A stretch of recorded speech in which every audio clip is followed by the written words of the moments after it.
It's not a lake. It's an ocean.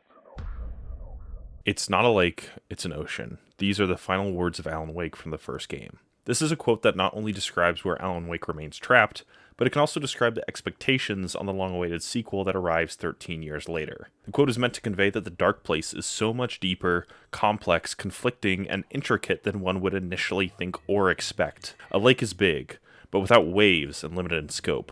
An ocean is boundless, stretching as far as the eye can see. And I can think of no better way to describe not only the expectations I had for Alan Wake 2, but the experience that I ended up getting. Released in 2023, published by Epic Games and developed by Remedy Entertainment, Alan Wake 2 is a sequel 13 years in the making. Fans have been waiting a really long time for this one. Me, not so much. I first played Alan Wake earlier this year, and while the game had tons of flaws, it was still fun to experience and play. It had unique and subtle strengths. Specifically, its commitment to a thematic story was impressive, and I felt that it created a very memorable plot and themes that match perfectly with a science fiction horror story. Its inspirations were obvious and respected to the point where there was a certain sense of charm that I always remember Alan Wake 4. I counted myself a fan and replayed Control, a game that ties into Alan Wake, just so I could re-experience this world and all its connections with each other. Which leads us to Alan Wake 2. Coming into the sequel, I had high hopes that it would match the memorable moments of the first, while improving on the flaws that the game had, from both a gameplay and story perspective. Much to my surprise, that's not exactly what happened. Don't get me wrong.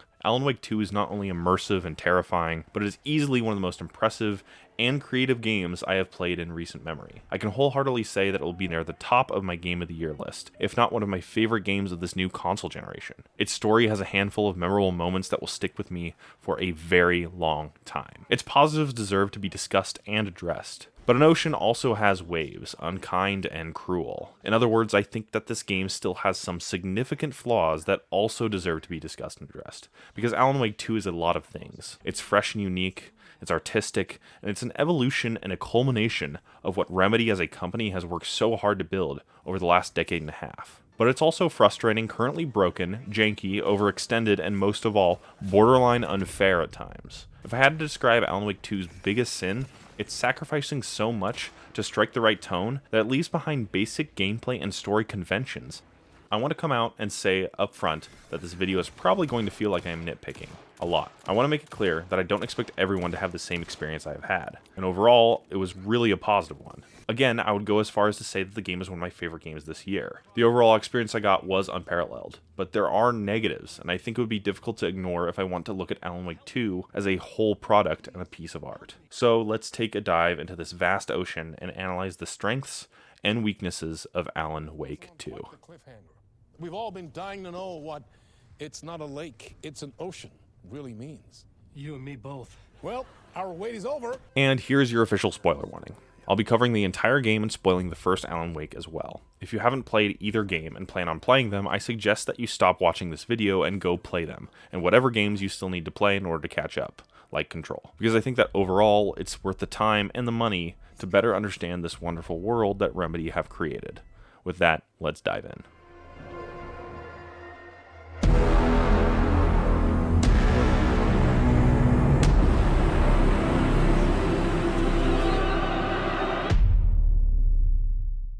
Alan Wake 2 starts phenomenally. After a monologue from Alan Wake and a shot of a dead deer in the water, you emerge from the lake as a naked, overweight man. Walking slowly towards the shore, you journey through a dreary and windy cauldron lake. After stumbling upon a few hikers, you reach some bright lights where you meet a cult that grabs you and murders you in a ritual. This ritual is accomplished by cutting your heart out, which leads to a series of quick camera cuts that shift back and forth between the ritual, shots of darkness, and its cult members. Two hikers witness the murder, interrupting the ritual, which causes the cult members to leave your body to rot. The camera pans up at the lake, and the title screen flashes.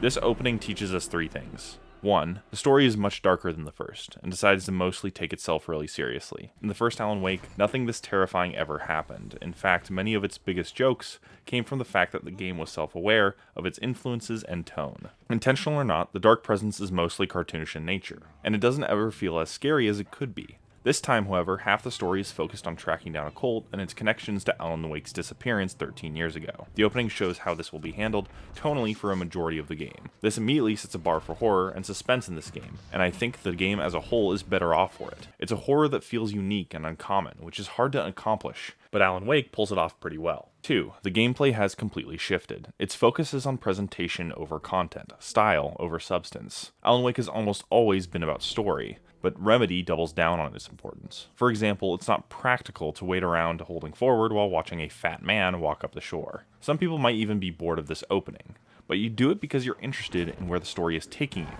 not because slowly walking forward is riveting gameplay. For the most part, the first Alan Wake had fairly streamlined gameplay with some short walking sections thrown in for good measure, but there were large portions of gameplay where not a ton happened with the overall plot. It's similar here, but large portions of gameplay are fewer and farther between. You walk slower, and it's no longer an action game. The genre has completely shifted. It's a horror game with a heavier focus on themes, story, and eventually, puzzles and exploration. Story happens much more frequently, and there's more than twice the amount of it than the first. 3. The presentation/cinematography and style is no longer similar to a 2010 action game. Instead, a unique flavor infects every shot and every cutscene. It's one that has been building for a while. It's pretty obvious that Remedy's previous game, Control, is a massive inspiration in style and presentation for Alan Wake 2. Many aspects of Control's style are done a lot better here than they were in Control. The game has more restraint on inner monologuing and large looming shadows in the background. And again, there's more walking and talking and exploring than combat. It's not for everyone, but it's definitely right up my alley. These changes permeate throughout the rest of the game, and it results in a completely different experience than any Alan Wake game or downloadable content that came before it. And this is where I'm going to put another spoiler warning really quick, because it's such a departure from the original game, and I think people who wrote off the original might change their mind after hearing me describe how different it is. So last chance. Okay, let's get into it. After this incredible opening, we find ourselves following two of the most important characters in this game, Saga Anderson and Alex Casey. Ironically, it's touched very early on that Alex Casey just so happens to share the same name as Alan Wake's famous fictional character, Alex Casey. They arrive to discover the old naked man you played in the opening's body, and his identity is Agent Nightingale from the first game. The cult that killed him in the beginning is the cult that Saga and Casey are after. They call themselves the Cult of the Tree. Here, you'll be tasked with gathering evidence at the lake. We are now introduced to a key mechanic that we will discuss in a bit more detail later, gathering evidence. This allows Saga to connect the dots and make some pretty solid deductions about the details of the murder. And after investigating the murder site, you confirm that this indeed was the work of the same cult that killed 3 others. Close to the end of this investigation, Saga and Casey find a manuscript page from Alan Wake, and it describes them reading the exact manuscript that she just picked up. Reading the words. These words felt like a message. Someone knew they were here, someone playing a game with them. An invitation. This is a great moment, and if you've played the first game, it's at this point you know things are about to take a turn for the worse. It's like Saga represents a newcomer in this story, and you're being introduced to something much bigger and horrifying than you ever could have imagined. It's one of those moments I talked about that will stick with me for a long time. That's right, manuscript pages are back.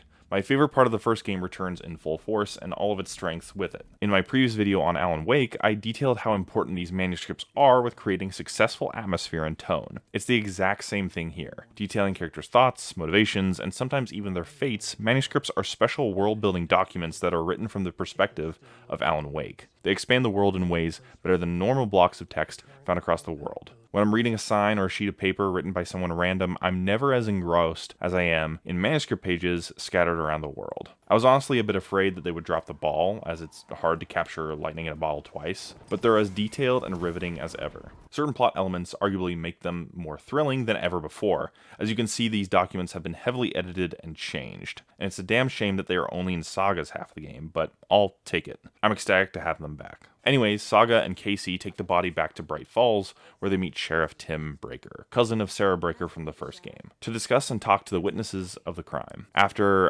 interrogating our 2 witnesses, again, more on this later, Saga runs into Rose from the first game, who says something odd about her daughter being dead and her living here before. Saga comes from out of state, so she brushes it off after being a bit shaken by it, attributing the weird comment to Rose's unique personality traits. Then Saga and Casey proceed to the sheriff's station, where things go horribly wrong. No, wait.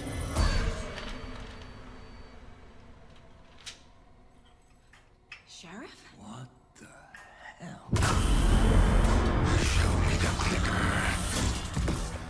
investigating the body, Tim is pulled into the dark place by a mysterious force, and Nightingale comes back to life. This is where we get to experience two things. Story-wise, it's our first look at one of Alan Wake's biggest strengths, thematic horror using a unique direction. The team at Remedy is willing to get cinematic with its horror, and it pays off big time. We'll see that throughout the rest of the game, that this is consistently going to be a high point that will contribute to Alan Wake 2's memorability. I also think it's genius that the game starts off with Nightingale's murder. It's shocking that a significantly prominent character from the first game with his own backstory meets such a grisly end early on, and it sends a clear message that it's not afraid to tell a bold story where characters that we already know meet this kind of end. Overall, we will see that Alan Wake 2's use of already established characters is well done.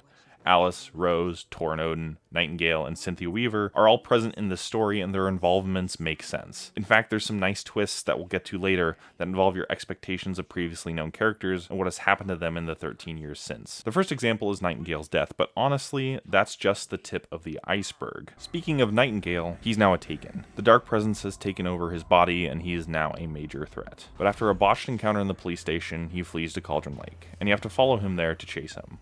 You can't have a murder victim running off like that, so Saga hops in a car and drives back to that dreaded lake. Gameplay-wise, we now get our first taste of both exploration and combat mechanics. While we are revisiting the exact same area that we left previously, this time it has enemies, puzzles, and a boss fight against Nightingale. Here we are introduced to our basic gameplay loop. Solve puzzles, collect important items, kill enemies, and repeat to progress the story. Doing all these things unlocks a new area with new puzzles, new important items, and new enemies. You repeat this loop until there are no more new areas or places to go and the story finishes. Exploration is something we will touch on later, but it's based on a tried and true formula that has worked well in the past. Gone are the roller coaster like linear levels of the first game. They're replaced by semi-big open zones to explore and solve puzzles in.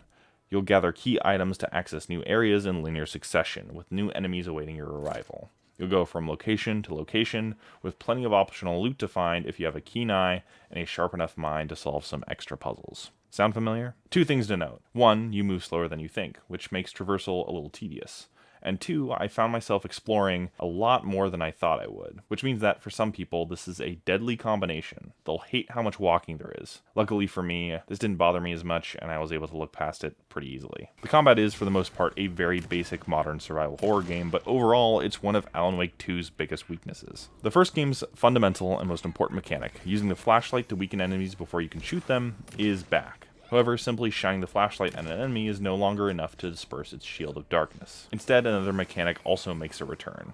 You can focus your flashlight, which makes enemies vulnerable at the cost of the flashlight meter. You can then shoot and kill them, while aiming for their weak points, which are the head and sometimes the dark oozing spot out of their body, for extra damage. With it being a horror game, supplies are mostly limited, which means almost every offensive and defensive action you take uses a resource. These resources you can find in the world as you explore, with limited inventory space to manage them. Sound familiar?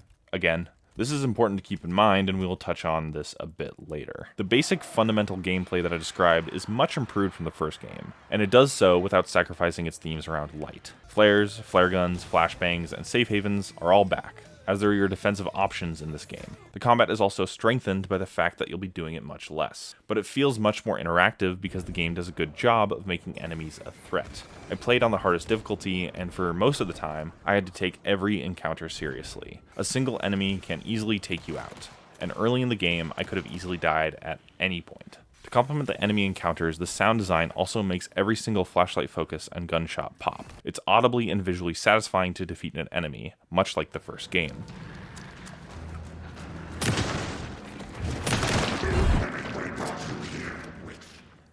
I think the gameplay of this franchise also fits better with a survival horror backdrop, but that's probably because I think most action games are extremely shallow in their gameplay. But that's another video for another time. But while combat on average is better than the first, there are still quite a bit of faults, and they stick out right away. If I had to describe the combat with one word, it would be inconsistent. It's the basis for why earlier I said that I think this game is borderline unfair. First, avoiding enemy attacks is much harder than you think, and I don't think it's because of the difficulty. They managed to still make dodging a chore and broken. At least the timing is so tight and the attacks are so fast and inconsistent that dodging ends up more frustrating than it is rewarding. Part of this has to do with the lack of certainty when dodging and taking hits. After some extensive tests on how the dodge works, it looks like an enemy will lock onto you and will hit you unless you dodge at the right time or you are too far away. This includes dodging early. While this punishes you for not getting your timing right, it also punishes you if you try to predict an attack or use a dodge to position yourself. This feels cheap, as your go-to option of getting out of the way is extremely limiting and is the biggest contributing factor to inconsistency. It doesn't help that you're sometimes locked out of doing another dodge after a first one. And if an enemy attacks twice in a row, well, you're out of luck. This makes it feel like there are times where it isn't my fault that I got hit, which in turn, sometimes it feels like it isn't my doing when I successfully survive an encounter. I just got lucky that I didn't take any cheap hits. There are also times where enemies just miss, which can be confusing when you are trying to figure out when and where to dodge. Other times they lock on and make you go from 100 health to 0 in a few hits, which can be frustrating. If it was entirely my fault or entirely the game's poor design that's just randomly deciding to give me damage, I could either adjust the difficulty or tough it out and learn.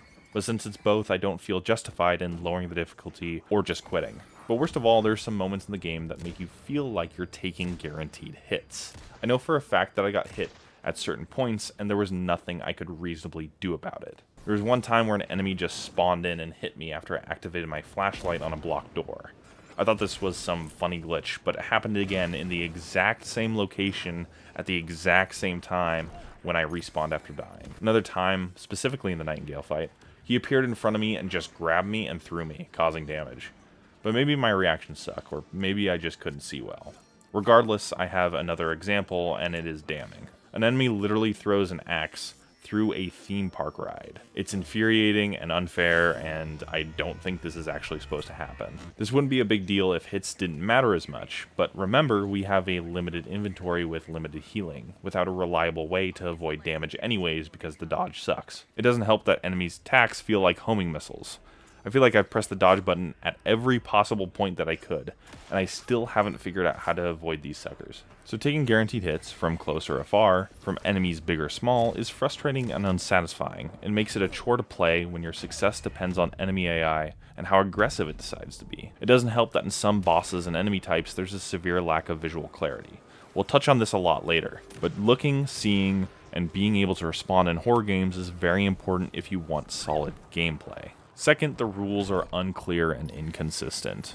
The game never explicitly tells you this, but darkness is only dispelled by focusing your flashlight on the enemy's chest area. Focusing your flashlight on the head or lower torso will do nothing, and it makes no sense why shining a light in an enemy's face wouldn't cause them to be affected in some way. This is also confusing because most of the time you'll want to aim your shots for the head. I think I get what they were trying to go for. A weak point sometimes appears on the body after you disperse the darkness shield, which only appears when you burn the outer layer away. But this doesn't mean it isn't contradictory for people to know where to aim. There's also some times where you can kill the Taken with their darkness shield undissolved. Specifically, a well-placed crossbow bolt will kill an unsuspecting enemy instantly. But pistol shots to the head seem to do nothing. Maybe this special rule is only for the crossbow, but I find inconsistent rules in games really frustrating, especially because with limited resources, experimentation is costly. This crossbow rule could be an attempt to have stealth in the game, but it honestly feels like an afterthought. It's like they thought, oh yeah, we should stick some sort of stealth mechanic in, when there isn't even a crouch button. I would have rather there be no way to kill an enemy silently in a game that doesn't even have a solid way to avoid enemy detection than have a game with inconsistent rules. Third, the game is mechanically unsound. Focusing your flashlight has a lock-on effect that usually does a good job of dispelling the darkness around enemies, as it locks straight onto their chest. Except when it doesn't. Randomly, your flashlight will lock on, but you'll only take a very small portion of their darkness away from them. Either you end up somehow aiming at their head, or somehow too low, or awkwardly to their side, where it doesn't register. I think it might have to do with how enemies move, but I couldn't, for the life of me, distinguish a pattern and figure out why this was happening, and if I was doing something wrong. I can only conclude that the game is broken a bit, and your lock-on sometimes wastes a couple battery charges. I'm glad the lock-on exists because enemies are way too aggressive and fast to leave it up to free aiming, but it needs a bit of tweaking. There are also times where the game will eat your inputs when switching between your different quick selections. We'll touch on this later why this is such a big deal, but for now let's just recognize that any lack of responsiveness in the controls is a bad thing. So Saga tracks down where Nightingale went. He's in a rift between the real world and the dark place. Saga calls this an overlap, and after solving a few puzzles involving Nightingale's literal heart, a portal opens up and Saga steps through. She's now in a looping area that requires manuscripts to be collected in order to progress past this. It's a puzzle that isn't necessarily unique. A looping room is one of the most popular optical illusions and dream sequences. The most iconic horror video game moment that comes to mind is PT, which is ironic because it's the game that sparked a horror game renaissance. But the looping trick is still effective, and you better get used to it because there's one in front of every single boss arena. After making it through the first looping puzzle, it's time for the first boss fight of the game, Agent Nightingale. This boss fight is a pain in the ass. Nightingale has two attacks, a giant tree swing and a grab. Both can feel like they're coming from out of nowhere, but to be fair, I also really sucked at the game at this point. It also makes you run through a maze-like forest while Nightingale randomly appears in front of you and you're expected to react accordingly to his attacks. Mechanically, it's not a terrible boss fight.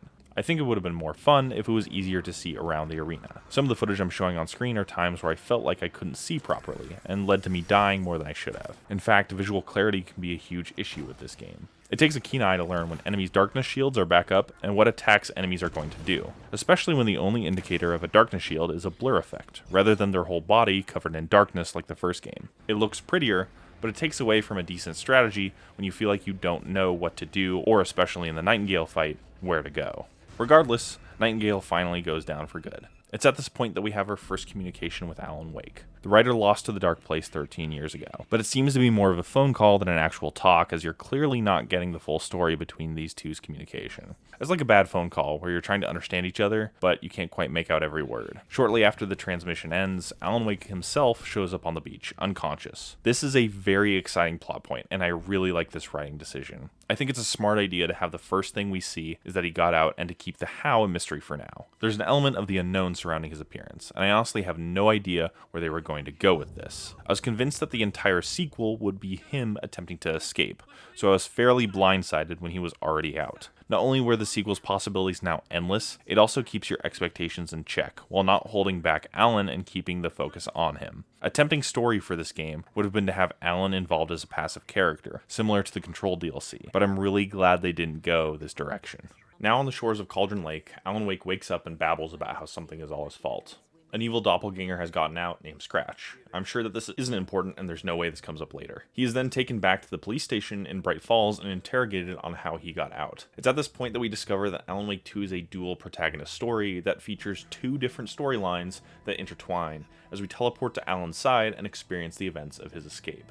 We also discover some gameplay differences between our two protagonists. This is going to make talking about the game really messy, so bear with me. Alan's story is called Initiation, while Saga's story is called Return. You can switch back and forth between them at any time past a certain point and up to a certain point, with both of these stories coming to a head in the game's closing chapters. Each story, for the most part, has a different setting, with Saga exploring Bright Falls, a fictional town in Washington State, while Wake explores a twisted version of New York City in the Dark Place. There are 9 chapters in Wake's story and 10 in Saga's. Some chapters are also much longer than others, with some having dedicated set pieces and others having 2 or 2.5 hour segments where you will be exploring an area of the world. It typically alternates between the two, going from story set piece to area exploration, back to story set piece, etc., etc. The gameplay differences between these two campaigns are fairly noticeable at first, but the more you play, the more key differences start fading. Each story has different collectibles, upgrade paths, locations to explore, and a different gameplay gimmick for displaying information and progressing the plot. This is best shown by looking at their respective mind places, or as I like to call them, pseudo-pause screens. For Saga's mind place, it's an office, because Saga's story is pretty much a detective thriller in the real world. With Saga's original goal being to track down a cult based on serial killings in the area, it also means that Saga's side is much more grounded in both your activities and puzzles. You'll be gathering evidence, investigating crime scenes, tracking down people of interest, and interrogating people. It's obvious and quoted that Saga's inspiration behind her story are shows like True Detective. It's a more realistic and believable science fiction, despite taking place in a world where a single person can rewrite reality. Your enemies still have a supernatural air to them, but they look a lot more normal on the surface. Puzzles are more about unlocking doors and finding items that unlock new areas around Bright Falls for you to visit rather than bending reality. Saga has 2 main gimmicks in her mind place. One is called the evidence board, and it's how you'll organize most of your evidence and thoughts. Over the course of the game, you'll collect evidence by examining objects, gathering collectibles, talking to people, and just getting them from story events. You'll then categorize these events on a board, with prompts automatically filling when you're done with all you can input. Keep in mind that there is no penalty for getting an answer wrong or possible way to make an incorrect judgment. This is how the game keeps track of story progress and side content, with different cases for different storylines, missions, and collectibles. The other gimmick is called profiling, where you will supernaturally communicate with people. This was the interrogation that I brought up multiple times. The game will provide a character and prompts for you to ask them about, and most of the time they will give you a poetic answer to your question, while Saga comes up with a miraculous answer from this profiling. These prompts are given by collecting evidence, progressing the story, and sometimes talking to others or selecting other prompts from other people. And there's literally no limit story-wise to who you profile. You'll go from innocent faces like Rose, to characters of suspicion like Alan Wake, to literal bosses and even the main villain of the game. It has a very supernatural feel to it, and I wholeheartedly believe it's meant for Saga to make jumps and leaps in logic that the writers want her to, without having to sacrifice writing quality. It's a genius move, but it does feel a little cheap sometimes. This is because we aren't actually using our intelligence as players to interrogate witnesses. Saga is calling all the shots here, which means that as a player, we're just along for the ride. For Wake, he's writing his way out of the dark place. This allows for plenty of creative liberties with set pieces, map design, collectibles, and even enemies. The most notable of these are two creative ideas: Alan's lamp and enemy silhouettes. Alan finds a lamp early on, which functions like Ron's light catch thing from Harry Potter. If you know what I'm talking about, that's great, but if not, more power to you. It absorbs light from different sources and is able to disperse them to different lamps. I felt a magnetic pull between the lamp and the light overhead. Whoa! When the light jumped into my lamp, the whole room changed.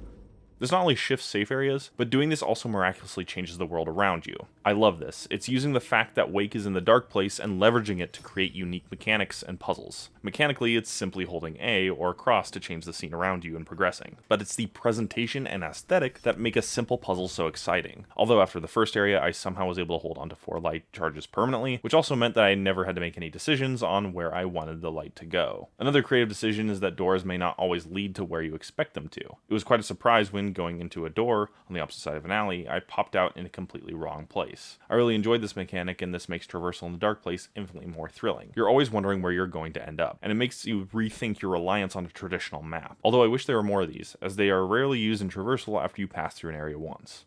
Regardless, the game uses a similar supernatural leverage in combat. In the dark place, there are shadows constantly roaming around, but only a very small percentage of these are actually enemies. The only way to tell for sure is to wait and shine your light on the enemy and see if they fade away. The amount of paranoia I experienced while going through all these sections was more than almost any game I've played.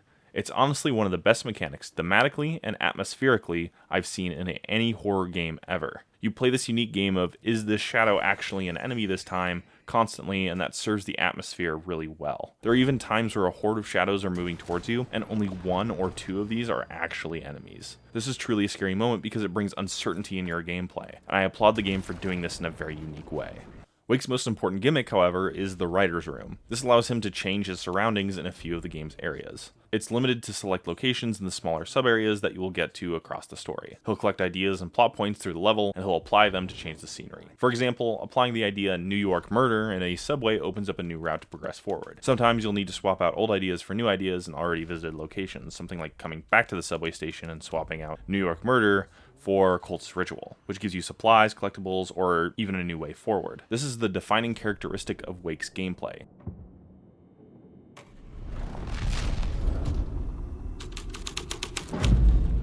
Some other smaller differences include collectibles, weapons, as well as upgrades and accessories. Besides the manuscripts, Saga has Alex Casey lunchboxes and nursery rhymes. Lunchboxes are as simple as finding them and opening them. Nursery rhymes, however, come with puzzles to solve, which involve putting dolls in correct locations based off a supplied nursery rhyme. These give 2 types of rewards. Lunchboxes give manuscript pages that Saga can piece together to make it so that she has additional abilities. It blows my mind that this idea of collecting pieces of manuscripts to change reality is only limited to weapon upgrades. Honestly, it feels like a bit of a missed opportunity. Nursery rhymes give charms, which enhance Saga's abilities. One of them makes flares last longer, and another saves Saga from death for one time. Think of these as equipment from an RPG, and this makes gameplay more interesting because you can customize your strengths and weaknesses based off your playstyle. Games that feature simple gameplay like shooters or action games should all have elements like this. When you look at past survival horror games, choice is an important element, and I'm glad Remedy has fully leaned into that. On the other side of reality, Alan also has words of power. These are circles of words that you find on the map, which you can look at the center of the circle to gain upgrades that you can spend based on the type of word. These are mostly good, but I have 2 complaints. One, it took me forever to figure out you had to look at the exact center of the spiral of words. I like that the game doesn't hold my hand, but maybe a poetic line about look to the center, written on the side of the wall, would be a helpful hint. Second, words of power stay present despite gaining their powers. There's no visual way to know if you've completed them, and sometimes the detection on activating them can be a bit finicky. So this led me to staring at a word of power from 5 different angles for 10 minutes because I couldn't remember if I activated it or not. Having them disappear or turn a different color would have been much appreciated. You can also find ideas in his surroundings by finding the correct position to look at 2 shadow-like objects. The game calls these echoes. They give story background but don't give any rewards. They are neat and poetic and I enjoy them.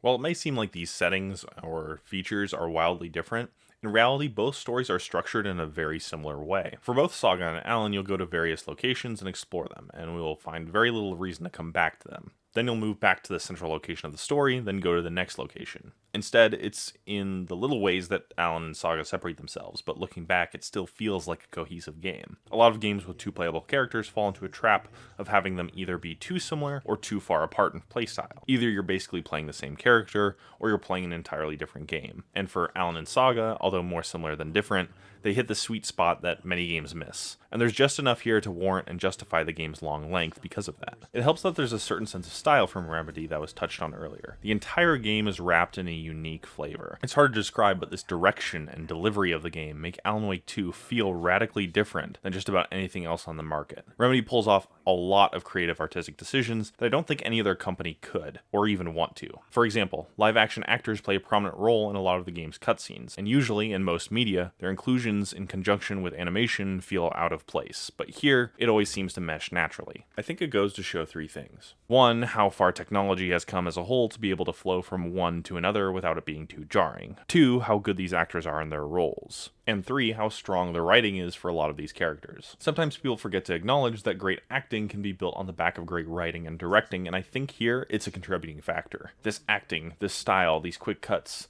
this directing, this inner monologuing, it only works because the plot and world are so out there. It leans into science fiction, both naturally and boldly, and I think it's why Remedy's style might be my favorite part of this game and possibly the biggest contributing factor as to why I find it so good. It's a signature, one that Remedy has been developed over time, and I am already missing it in other games that I am playing. But be warned that this style isn't for everyone. I think some people may roll their eyes or simply not enjoy the large amount of monologuing and science fiction jargon, but as somebody who does enjoy it heavily, I think it matches the tone, the characters, and mostly the plot. And most of all, it makes other games feel dull, which is probably the greatest compliment that I can give a game's writing and direction. I mean, just look at this.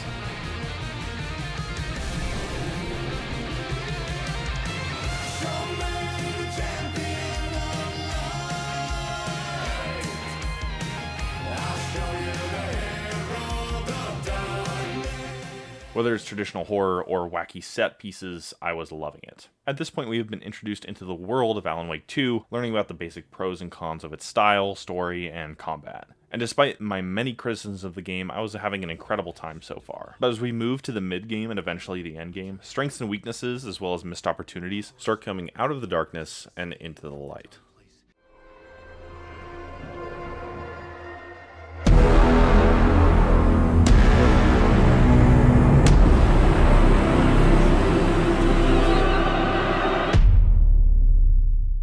So far, there is plenty to love. A compelling story, serviceable gameplay, a memorable style of directing and tone, and a horrifying world to explore. Yet as we dive further and further, more and more cracks show in Alan Wake 2's design and plot, and it becomes apparent that the game has some notable flaws. At this point in the story, our hero's journeys separate. Saga is tasked with tracking down the Clicker to an outlighting city of Watery, based on more manuscripts that she finds of Alan Wake's writing. The Clicker is a possible object of power that played a very large role in the first game. It's something that Thomas Zane wrote into Alan's life so that he could use it to defeat the darkness. The cult currently has it, and it's Saga's job to get it back. During this trip, we learn a lot about Saga's background, as well as run into Tor and Odin from the first game. They claim she's family, despite her growing up outside the state. Here we see a strong plot point that honestly isn't used as much as it could be. Wake's new story, Return, is affecting reality like Departure did before it. This means that people are starting to remember things differently, and Saga is the only one that knows the difference between the new story that Wake is writing and former reality. It's touched on quite a bit, but it feels like wasted potential. Saga never seems to question herself, as she is firm in her faith about her daughter being alive almost all the way through. And this is the only time reality is heavily affected. It would have been really cool for there to be numerous other terrifying changes and small details, but it's through this plot point that we learn of the driving force behind Saga's actions going forward. Logan, her daughter, has essentially been killed by the story. Alan, or as Alan claims, Mr. Scratch, has wrote her death into the story, and thus it has become reality. I really like this plot point, but its execution is mediocre. It's technically a personal motivation, and it should, by all means, be emotional, but there's never any moments where I related or experienced a sadness because she was now gone. Earlier, as Saga, we have a few phone calls with her, but that's about all we see of Logan. We don't really know Saga or her at all, so it falls a bit flat. It hasn't established an emotional hook yet, and although this might be what invests us as players, it seems like this is something that should come after we are already invested, not before. Okay.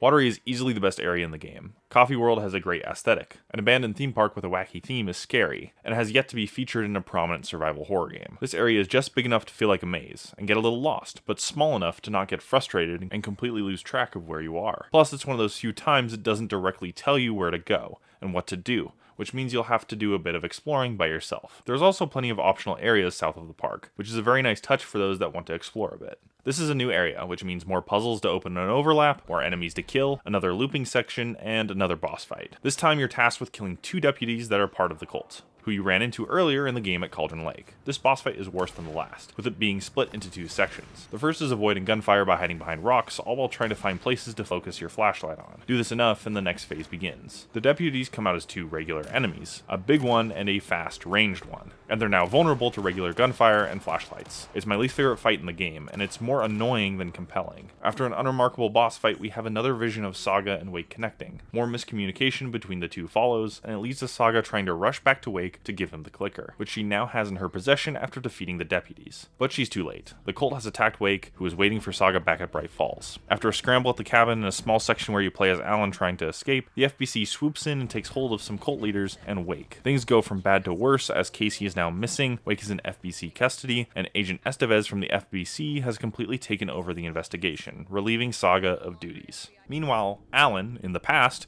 who is stuck in the dark place, goes through various loops to get out, and his story is much less straightforward. What I mean by loops is that he keeps repeating his actions, but they're slightly different each time. He always begins on a talk show, and ends up dying at the hands of Scratch. And although the characters tell him he's getting closer, he still ends up doing the same thing over and over again. The cycle goes, wake up right before the talk show, go through the talk show / musical section, find your way to a murder site of the cult, but remember this is a different cult than the one from Bright Falls, one that worships Wake in the real world, explore said murder site, dig deeper into the murder, and make contact with Saga. This makes a tower appear, which is based off Alan's old apartment. This slowly reveals more about Alice and what happened to her while getting him closer and closer to editing Return. Hopefully you got all that, because I don't know if I did. Alan's story is confusing and it works because it's in the dark place, but I still have many questions about the game's logic. For example, it's hard to see what he's doing to help himself. His goal is obviously to get to Return, but I don't know how investigating fictional murder sites logically helps him make contact with Saga, but maybe I missed it somewhere. I always thought this was one of those moments in science fiction where you have to suspend your disbelief and take made-up solutions to made-up problems at face value.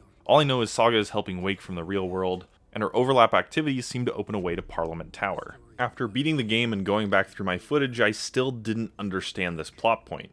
So I went to the internet like a reasonable person because I didn't want to write this critique feeling like I didn't understand a certain part of the story. So I came across a Reddit thread asking this very question, and I thought my problem was solved. But it turned out to be the opposite, as there were over 70 comments and almost all of them said something different. The top explanation is that it just worked that way. It looks like this mystery will have to remain unsolved. Regardless of what this answer actually is, at the end of the day, the game will require you to put aside logic to fully buy into the game's plot points and reasoning. Wake then goes to the Ocean View Hotel. This is the best area in Alan's story. The aesthetic and the way the rooms are arranged make it quick to traverse, but still a puzzle. The halls carry a certain air around them, one that perpetuates a feeling of mystery and horror. Hotel locations in horror are almost always inspired by one of the most famous estates in horror, and Alan Wake 2 is no exception. But it's at this hotel that we have come into contact with Thomas Zane, the old poet from the first game that helped Alan Wake out. Although this time he's a bit different. He says that Alan already wrote Return, and to find it he just needs to complete another murder site. So after more puzzles, more enemies, and more writing material, we do just that. After opening and entering the tower again, Alan learns more about Alice and finally finds the manuscript. But right as Alan starts making edits, Scratch comes in and kills him, resetting the loop. At this point, it's a bit more than halfway through the game, and as I played more and more, I discovered that each character's unique gimmicks or their mind places have their own strengths and weaknesses. Specifically, the evidence board and the writer's room. Don't get me wrong, both of these mechanics that I described earlier are good. After all, they are far above most mechanics and gameplay systems that most big budget games games have these days, but I also wish they took things further with each of them. For Saga, it has to do with making interesting and impactful decisions based on the evidence that you collect. The evidence board as it stands is a pretty good mechanic, but it functions as a way to organize thoughts. You aren't actually doing much but clicking on where things should go, and oftentimes there's no challenge to put things in the correct place. You only have a handful of options, so we have to ask ourselves, what is this really here for? Because honestly, I think it gives a false sense of interactivity. There are even times where you don't need the board to progress as the game fills out areas you bypass yourself. It's more of a tool to review the plot and organize collectibles than it is actually a mechanic. I really wish they would have made things more difficult so I could really feel like I was figuring out stuff on my own. A cool way to do this practically might be to make evidence you come across determine some small variations and choices in gameplay moments. Maybe something like finding evidence and connecting the dots correctly would bypass certain enemy encounters, reward you with gear, or give you a new weapon. Instead, all this happens with or without the evidence board. In other words, I want to feel like a detective and be rewarded for my own smart decisions by solving puzzles. And the case board isn't really a puzzle, it's just a fancy pause menu. There's nothing inherently wrong with it, I just wish they took a page from some detective games books and allowed players to have a chance to be wrong. Saga's other mechanic has the same issue. As I mentioned earlier, profiling feels like a way for Saga to make logical leaps the writers want her to make. Yet you don't make any choices here, you just click prompts that you want to ask. You'll eventually have to click every single prompt in linear fashion instead of the game giving you choices on what you want to ask. This, combined with the lack of using the board creatively, makes the game from the perspective of a detective fall flat. I get it, detective games are really hard to make, but oftentimes detective games have one major aspect: solving puzzles from the conclusions you yourself have to draw. In a game like LA Noire, you have to consider a witness's statement and present evidence if you think they are lying. You have to connect the dots yourself, and when you do, you're rewarded. But sometimes you'll miss the evidence, which means you won't be able to get a clue, and you won't be able to solve the murder or other crime as fast, while getting a worse grade. And while LA Noire has some elements that deserve critiquing, it at least lets me try to make conclusions myself. Saga makes all the conclusions for you.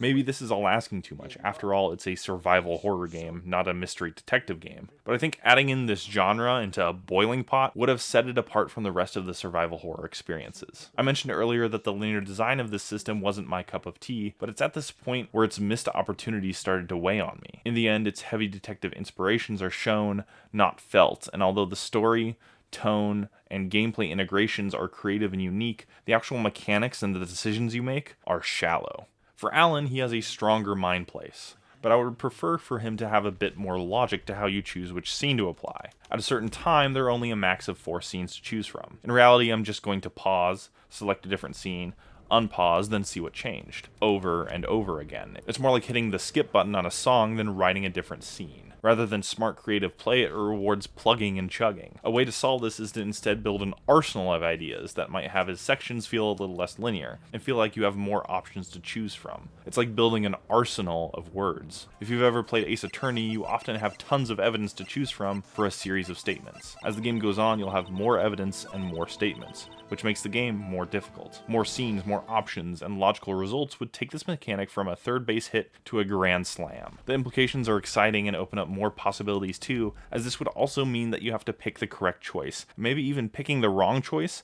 would spawn enemies or lead you down a scarier hallway. Maybe it's not always optimal to transform every site into a cult-like ritual. Or maybe picking a certain optional choice based on clues around you would spawn better loot or reward you with a permanent power-up. Moving past their different mind places, there are also weaknesses with how Alan and Saga both fight enemies and explore their surroundings as a whole. While I already went over some nitpicks I had earlier with the combat system, they add up and combine with critiques I have of the world design that lead to an even larger, near-crippling critique of Alan Wake 2's game direction and design. In order to truly understand what I am talking about, we first have to hop survival horror franchises to the most famous horror video game franchise of all time.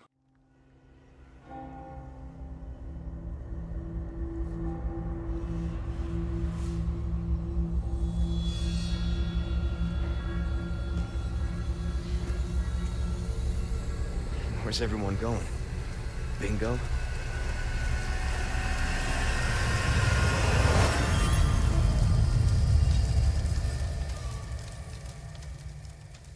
Resident Evil 4 Remake represents one side of a survival horror coin. In fact, I would argue that this is one of the games that is closest mechanically and design-wise to Alan Wake 2, despite being in development at the same time and released in the same year. This coin I mentioned earlier is a balance between the game focusing on combat and the world around the player. Resident Evil 4 is at its best when you are running through the game like an obstacle course. The first time you're not sure what to expect, but the more you play the game, the more you learn the twists, turns, and hurdles you have to overcome. But with more replays, you also get more powerful. And despite all the features and content the title has, it's not what keeps me playing. These bonuses are just the cherries on top. So what makes me want to run this obstacle course over and over again? It's the combat system. This is because the combat in the game is, no joke, borderline perfect for a survival horror game. Why is it so good?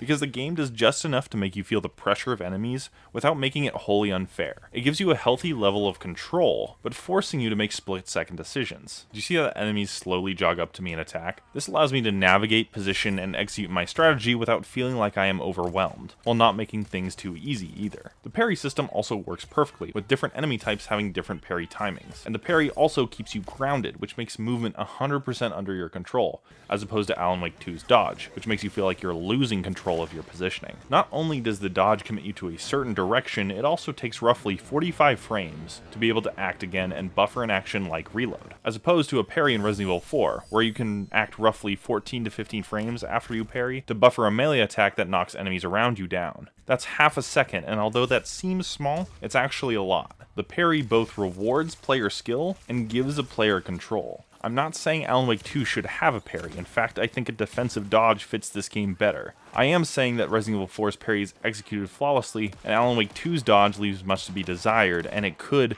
be executed better. This makes every single failure in Resident Evil 4 Remake feel justified. Maybe I mistimed a parry, maybe I stood in the same place too long, maybe I didn't handle all enemy types in the correct order, but it's almost always my fault when I get hit, and it's almost never frustrating to the point of making me want to quit. Alan Wake 2, on the other hand, is incredibly frustrating for all the reasons I described in the first part. It's unfair, it's broken, and it's just not fun most of the time. I don't have control, and I don't feel like if I play well enough, I can get out of every scenario. Because I can't go, I didn't parry that correctly, and adjust my timing. Instead, I have to ask, didn't I dodge that correctly?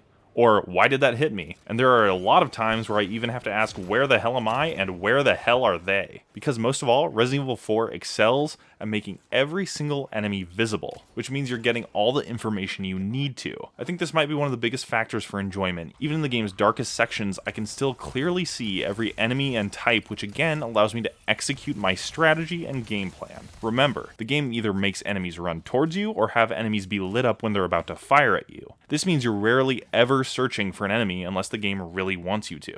You're evading, your enemies are usually attacking, which makes this dumb hide-and-seek game you sometimes play in Alan Wake 2 directly opposed to most of the enemies in Resident Evil 4 Remake. Alan Wake 2, as I've said before, struggles in giving you information, with enemies blending into backgrounds and enemies suddenly appearing or attacking. This makes even navigating the game's main mechanics difficult and frustrating. But what's extremely ironic about this comparison is that the game mostly has the same basic enemy types. Resident Evil 4 Remake is more careful and controlled about putting different enemy types in different places. Bugs that can hide in the environment are separated from other enemy types, and this contains frustration. Its faster enemy types also run straight at you, making them vulnerable if you're fast enough. Its dogs run around far enough away, but when they get close enough, they're easy to spot and you can see them coming, because I always found dogs distinct enough from the background. The challenge comes from reacting, aiming, and knowing that the dogs or the faster enemy types should probably be taken out first in a group of enemies. It's knowing that shield enemies can be taken out with a shotgun easier than other weapons. It's about seeing the scythe enemies and being able to press dodge instead of parry. It's about being resourceful, attentive, and having a game plan for every scenario. And if the game does just give you dogs or bugs, they rarely run and hide, only to pop up 3 minutes later to randomly hit you. Sorry, I just really hate the dogs in Alan Wake 2. They don't engage enough, and half the time they don't even work. I also hate the ranged enemies. All you can hear is the sound of their hatchet about to be thrown, and you have to just hope it's coming from a direction that isn't the one you're dodging into. And I hate the fast ones because they zip all around, and it's not fun to try to track them down through all the clutter on the screen. I had an enemy start killing me from a bush. A literal bush. I can't even see through it. I just think I hate most enemies in this game. So I mentioned Resident Evil 4 Remake is one side of a survival horror coin. Basically, its horror comes from the combat situations that the game puts you through. Its bombastic boss fights and set pieces contribute to this, and at the end of the day, you're playing the game over and over again because you want to perfect your run and perfect the obstacle course. But every game doesn't have to be Resident Evil 4 Remake to be successful, nor should they be, and I don't think Alan Wake has to be, because there's another type of horror game that I think works really well. So what exactly is the other side of the coin? Resident Evil. Resident Evil Remake from 2002 is a special game. It perfectly represents what I love about survival horror games, and I would argue that it's the best survival horror game of all time. I could write home about many aspects, like the beautiful pre-rendered backgrounds, the slow cutscenes that build suspense, and the creepy yet diverse locations, and the plethora of puzzles that challenged me. But there's a reason I say it's on an opposite side of the survival horror coin, because in stark opposition to Resident Evil 4, combat isn't anything special to write home about. In fact, it's borderline barbaric by modern standards. With a fixed perspective, all you have to do is look towards an enemy and start shooting. There's also plenty of quirks to combat where the game shows its age. Oftentimes, the best way to kill an enemy is to wait, aim straight up with a shotgun, and shoot at exactly the right time to blow its head off. When you're grabbed, you have to rotate the left stick so fast that you think you're going to break your controller in order to break free faster. Enemies are placed around corners to trick you, and if you aren't vigilant, you will die a lot. Actually, you'll probably die a lot anyways. But in order to successfully navigate the map, you'll have to run around enemies, light them on fire to keep them from transforming later on, and even leave them after stunning them. While it's my opinion that all these details make the game better, I think most people would just say that it doesn't matter. Because Resident Evil isn't actually about the zombies, it's about the mansion.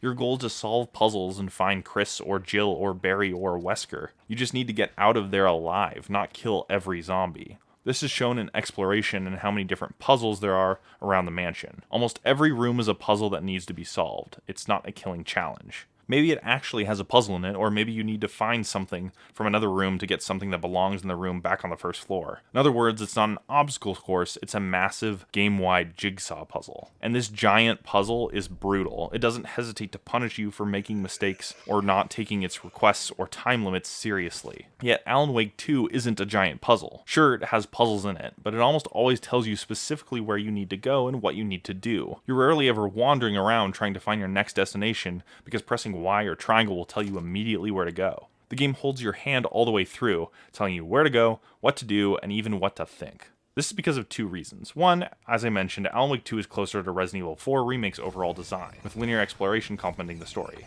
But I think in general, two, Alan Wake 2 focuses on story over gameplay, which makes it a struggle to play. For an example of how Alan Wake 2 prioritizes linearity, I had a moment in Watery that was really frustrating. I successfully found a fuse around the map to put into the fuse box somewhere across the park. The game wanted me to do something else at the time, and I got really excited. I found this fuse, and although it was placed pretty obviously, I was excited because I didn't know what awaited me. I expected some sort of side content, maybe some charms or an exclusive manuscript page. So I run to where the fuse box was, put the fuse in, and solve the puzzle associated with it. And when I entered the area, there was a panel on the wall that I couldn't interact with. But it looks like something that I could pick up, and there was nothing else here. And then I realized what happened. I was here early, so I walked back to what it wanted me to interact with, and after a few more objectives, I was instructed to pick up the panel. Instead of giving me the feeling of, oh wow, I already have that, go me, I instead had to walk back to the puzzle I already solved, pick up the panel that I should have been already able to pick up, and finally put it where it should be. This may seem small, but it perfectly demonstrates that Alan Wake 2 is dedicated to having you experience its main events in a certain order. It's immersion breaking and disappointing, and I really wish there were more puzzles that allowed for a significant amount of player freedom. So what's the point of this entire section, talking about Resident Evil for probably too long? The point is this, Alan Wake 2 is in a bit of a predicament. It doesn't have good enough combat to be a game like Resident Evil 4 Remake where you can do multiple runs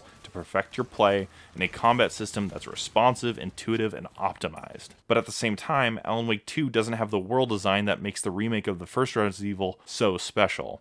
Its linearity makes you experience things in a specific order. Again, Resident Evil 1 Remake is more about navigating one giant puzzle that is named the Spencer Mansion. Combat is really simplistic, but I don't care because my focus is on figuring out how to get into the next room and trying to find where to go. Only on subsequent playthroughs does hard mode become more viable because, similar to Resident Evil 4 Remake, the game demands to be learned and mastered in order to succeed, just in a very different way. Zombie locations, careful planning, boss fight strategies, they're all things you learn. Alan Wake 2 not only has frustrating combat, but holds your hand the entire way. Not one part of its gameplay stands out, its best areas are serviceable in terms of exploration, and there's nothing to learn. It doesn't need to be learned past a basic fundamental mechanic, and that's my biggest issue. It cherry picks from both horror styles I talked about almost thoughtlessly, while trying to jam in Alan Wake's original combat mechanics to make it unique. You take away one of the most compelling stories I have played in a video game, all you're left with is a game that walks the line between Resident Evil 4 Remake strength and Resident Evil 1 Remake strength. Some may say that I shouldn't expect this deep gameplay for a game like Alan Wake 2 since it puts all its chips on a killer story, and games with a very high focus on story usually have shallow or basic gameplay.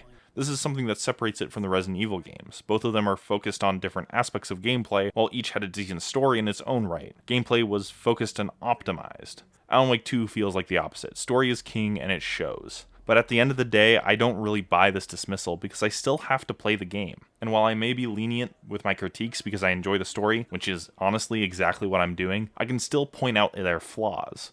Overall, if I had to sum up my gameplay critiques in a few sentences, it's this. Alan Wake 2 doesn't do combat or exploration well enough to be memorable in each. Instead, it tries to be so many things without committing to a specific specialty, and it unfortunately misses some really big opportunities because of inconsistencies in its gameplay. It is neither a fun obstacle course or one big puzzle. It's just another roller coaster in which the story does all the heavy lifting, just a slightly different one than the first. The most damning thing, the nail in the coffin, is that I went to grab all the rest of the collectibles after I finished the story, and my enjoyment of this game tanked. There was no longer a story to follow, something exciting to keep me going. I was just walking around finding lunchboxes, solving nursery rhymes, finding cash boxes, and experiencing broken, unfun combat, and it was exhausting. I honestly wish I didn't do this, because my final experience with the game was a frustrating romp around the world instead of an explosive finale. And now that we covered most of my main gameplay gripes, I think it's time we shifted the focus back to Alan Wake 2's story. But we warned, at this point, this is where most of my gripes with the story start coming into play. Whew, this thing is long. Saga goes to find Tor in Odin's nursery home, hoping that they'll be able to help her with the clicker and Wake. Here she runs into Rose again at her second job, and after some convincing, Saga is let into the nursing home. She finds that Odin is hurt and Tor is missing, and sets off to find Tor. After talking with Odin in the Mind Place, Saga confirms that she is indeed a descendant of Tor, specifically a grandchild, and now she has to rescue Tor from Cynthia Weaver. The frail old woman, obsessed with light, in the first game has seduced Tor, as she's fallen to the darkness and become taken. Tor is in danger, and it's up to Saga to rescue him. I really like this setup. The plot is just personal enough to keep things interesting. Some games have this weird spot before everything big happens in the end where you just kind of want to get it over with and rush to the finale, but I never felt this. Thanks to the increasing personal reveals and stakes, it's just interesting enough to get to the final act. The nursery home is also a fairly strong area for a few reasons. It has the best area villain so far, with Cynthia Weaver being really creepy and unsettling, plus her turn in character is very unexpected. When the characters kept telling me to avoid Cynthia, I didn't take them seriously because of her role in the previous game, until this happened. Sorry? She has a few manuscript pages, and it's one of those many moments where the background story of the game is just as good as the game's focused and told story. It's oddly heartbreaking that someone who helped us out in the previous game has fallen victim to Scratch's manuscript. The nursing home is also a great aesthetic in general. What keeps it from being as good as Watery is how linear each section is. It seems good at first with plenty of rooms to explore and not being sure where to go at first, but it quickly devolves. They don't do a good enough job of making the hallways varied and maze-like. Instead, most of them are straight shots to the next objective. One way closes, another one opens, and now that closed section opens once you find an item. Repeat over and over again. Regardless, you see Tor go into the dark place and Rose is there. You talk to her and tell her that Alan Wake is back, which leads her to spill that she's been helping Alan Wake the entire time. Oh my god. And gives you her keys that allow you to fully explore the nursing home. After Rose says that she has to go on a mission for Wake, Saga leaves her and goes to the house and obtains one of Tor and Odin's old songs to play. This is the way to open the overlap. After a quick trip to the basement and the flip of a breaker, Saga puts the record on and heads into the overlap, which means another looping section and another boss fight. Cynthia Weaver has two phases. The first, she is invincible and you'll have to turn on the power to actually begin the fight. Being in the water will make Cynthia run after you, and your goal is to quickly go from platform to platform to reach the switch. While this is extremely creepy, there isn't much challenge to this. You'll just choose the correct platform and run and climb it. This is a case where the perceived danger is definitely higher than the real danger. I didn't die once in this phase. It would have been better to instead have platforms that moved, or maybe even fake platforms that you can tell the difference from. It would add a much needed puzzle to this simple section, otherwise it honestly feels like a waste of time. After turning on the power, the next phase of the fight begins. Cynthia uses water to attack you, and this attack was broken on my playthrough. Watch this. This happened to me multiple times, and it made the fight memorable for all the wrong reasons. Otherwise, Cynthia just teleports around the area to attack you while sometimes running straight at you. After multiple tries of getting past this bug and Cynthia terrifyingly sprinting at you, she goes down quite easily. She's a glass cannon that can kill you pretty easily if you're not careful, but her fight seemed a bit shorter than the others. After the fight and some more miscommunication between our two protagonists, Saga heads off to give Wake the clicker. Saga gets to the police station and it's been completely overrun by Taken. You run into an injured Estevez, who tells you that Casey is downstairs and is also injured. So you go to save and reunite with your partner, who is hiding from various Taken in the basement. You finally get to chat after saving his bacon. While he insists he is in fine health, you can tell something is seriously wrong. A nearby document provides a significant amount of foreshadowing by discussing his poor state, but you have more pressing matters to attend to. Trying to worry about it later, it's finally time to give Wake the clicker. He's being held in the infirmary with the cult leaders that the FBC captured earlier. And here's where everything goes wrong. Don't fucking give it to him! He's a fucking monster, Saga! There it is! We've been waiting for you, motherfucker! I'm gonna fucking destroy you! Trying to give Wake the clicker turned out to be a horrible idea. Wake was Scratch all along. After breaking free from jail and killing one of his cellmates, you enter a boss fight against Scratch. Estevez tells you that he's basically invincible and you'll need to stun him in order to buy yourself enough time to activate the control power cubes. It's a fun fight and it's fast enough to not overstay its welcome. It's the only fight in the game that felt worthwhile, and it's mainly due to its unique victory condition. It's unlike any other fight in the game, and the combat mechanics have ensured that that's a really good thing. Scratch is also visually terrifying, as there's something concerning about seeing the much-loved protagonist's doppelganger slowly walking after you, ready to kill you. After turning on all 3 cubes, light fills the arena and he disappears, and you just lost your best plan to revert reality. You then debrief with Casey and Estevez, and it turns out the Cult of the Tree are a neighborhood watch, killing Taken in an illegal way, not a cult that worships the darkness and kills innocents. Alan Wake is also still trapped in the dark place, but most importantly, you need a new plan to revert reality. Scratch being Wake isn't a bad twist, but I honestly found it pretty predictable. It's the only plot element in the game I was able to guess at the time, but that doesn't necessarily mean it's bad. It's just a bit more obvious than the other ones. The game does make an effort to remind you that Scratch is Wake's doppelganger, and this is where the game showed its hand a bit. A later, more unexpected twist makes it a lot better, but for now, it's a decent plot twist that was easily predicted. Meanwhile, Alan goes to find Zane again. After threatening Zane to tell him the truth, Alan learns that Return was actually written by Scratch. Zane has fallen to the darkness, and after Zane tries to trick Alan, he's forced to shoot him. Although this might not kill him. Cut! Oh. Now that is drama. This is one of the biggest strengths of the Dark Place and Alan Wake as a whole. Some may not like how much the game throws away logic to thrill. I feel like there are 2 types of science fiction. Those that can pull anything out of thin air and have it make sense, and those that set up rules and be consistent in them. Epics and dramas are often the latter, but the former fits a horror story better. And it never goes far enough in its science fiction to not feel worth following. Instead, it just feels like a Twin Peaks plot point over and over again, and I can't really complain about that. Zane gives Alan directions to the final murder site, Zane's film studio, which means more puzzles, more exploration, more writing sections, and more enemies. But this time, there's a cool looping section after the usual navigation and puzzles. It's the best one in the whole game, but it honestly feels old because of how much the concept is overused. I would have enjoyed only 1 or maybe 2 sections, but this is the 4th one of the game, and it feels a bit like a one-trick pony. It's a shame because this one has the most terrifying imagery. But after the looping section, Alan finds our final murder site and writes the correct scene. This opens up Parliament Tower for the last time. I have 2 very large gripes with this middle to end section of the plot. The first is that the clicker feels like it loses a lot of its novelty. In the first game, it was the win button, the ultimate solution, one that will fix everything and set things right, as it was Zane's last-ditch effort for Alan to finish what he started. But in this game, everyone uses the clicker. Saga uses it twice, Scratch uses it later, the cult has been using it for only God knows how long. The more you use a plot device over and over again, the staler and less special it becomes. And as cool as the clicker is, it's definitely no exception to this principle. I honestly think it should have been used once throughout the entire game. maybe twice. The second is a much more serious and damning critique than a nitpick. It's about the cult of the tree really being a neighborhood watch full of good guys instead of being a terrifying cult. Their leaders, two brothers named Yako and Ilmo, started to fight Taken and keep people out of the woods. The real cult was the cult of the word, which was disbanded years ago and worshipped Wake's writings. I hate this twist. In fact, I think it ruins parts of the game. Why I hate this plot point so much ties back to the very first scene that I loved, Nightingale's death, because there are a few things in this scene that bother me now that I'm rewatching my footage. First, the game feels the need to straight up lie to me. In the beginning, Nightingale gets murdered by a cult and each of its members is surrounded by darkness, the very same darkness that you fight as Alan in Saga. This is a direct contradiction and can only be explained in two ways. One, I missed a few manuscripts and there was one about how the cult uses darkness to fight darkness. I can see the game trying to pull something like this to explain away this contradiction in a twist, but now that I'm rereading what I wrote, this sounds really stupid. It's more likely that Nightingale is an unreliable narrator, but that feels really cheap too. Unreliable narrators are really tricky to pull off. Lying to your audience or players needs to make it feel like something might be wrong at some point. It needs to make sense to a subjective perspective, but also needs to fit thematically.